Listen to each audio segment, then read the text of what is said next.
movement was always something that I just kind of taken for granted. It was just like play this sport or do this thing, and so moving was just something that had defined me as a baseball player, or a soccer player, or basketball, and just kind of whatever that was. And I remember the first time that movement was taken away from me, I was really lost and frustrated, and I had a lot of feelings of just kind of anger and disappointment, and not really knowing what to do.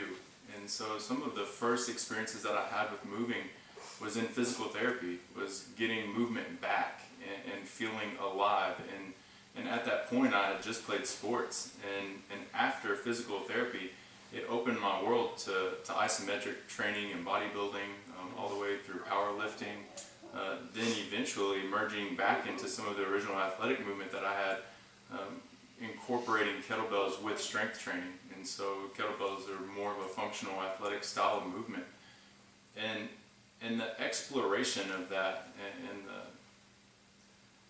the expression of movement with kettlebells, movement with athleticism, takes me back to the breath plus the body. And these are two gifts that I couldn't create in anybody else or give to anybody else. And so this is kind of where movement has transformed into something that's more spiritual for me, that it wakes me up, that it alivens me, because it connects that breath and body again. Say that the origin of where emotional movement started happening for me, I was in rehab and like going into ninth grade, and I was in trouble for fighting. And after my parents had had a divorce, I hadn't cried in probably 6 years at the time.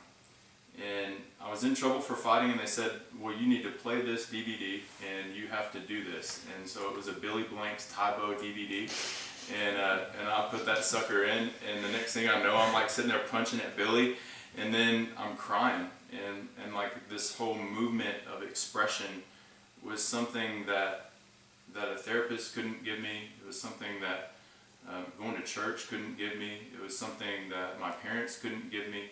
It was something that I had within me that just came out in that moment. And movement was very different for me after that. I remember handling my anger was different after that. It was burpees in my bedroom. It was like what looked like me having anger expressions, but then like just running and just like doing sprint training for that. And so, movement as spirituality, or movement as function to living, it's just not separate. It's important that people know that you're organizing it and that the shawl is doing this, so that people can be educated and start opening discussions about how it's more than just a yoga practice, or that it's more than just kettlebells, and it's more than just anything else, that it's a contribution, and not to diminish any of those things, but to bring them all together so that it's one collective thing. I really like the unification.